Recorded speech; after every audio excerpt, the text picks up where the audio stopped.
DSC అభ్యర్థుల notification గురించి మాజీ ఎమ్మెల్సీ లక్ష్మణరావు స్పందించారు. గత కొన్నేళ్ల నుంచి నోటిఫికేషన్ లేని కారణంగా వయసు పెరిగిన వారు ఆందోళనలో ఉన్నారని, ఈ అంశంపై మంత్రి లోకేష్ పరిశీలన చేయాలని కోరారు. వారి వయో పరిమితిని 47 ఏళ్లకు పెంచాలంటూ వారు సూచించారు. తెలంగాణలో డిఎస్సీ అభ్యర్థుల వయో పరిమితి 46 ఏళ్లకు పెంచారని ఆయన గుర్తు చేశారు. 44 ఏళ్ళు ఉంది. ఇప్పుడు కొత్తగా పెంచాల్సినటువంటి పరిస్థితి లేదు. వాస్తవంగా అభ్యర్థులు కోరుతున్నది, ఇటీవల నేను శాసన మండలిలో మాట్లాడింది ఏంటంటే, వయో పరిమితిని కనీసం 47 ఏళ్లకు పెంచండి. గత 7 సంవత్సరాలుగా డిఎస్సి నోటిఫికేషన్ లేదు.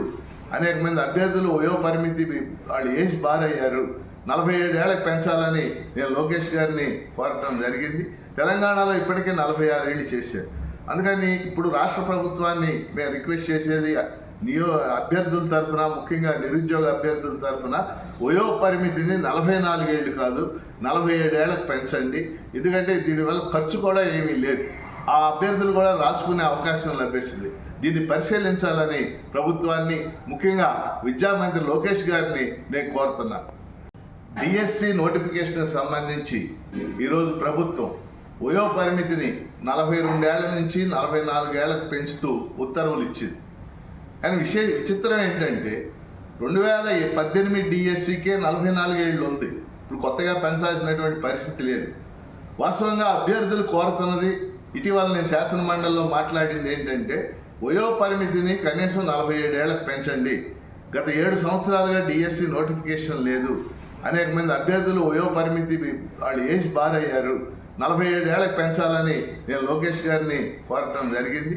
తెలంగాణలో ఇప్పటికే 46 ఏళ్ళు చేశారు.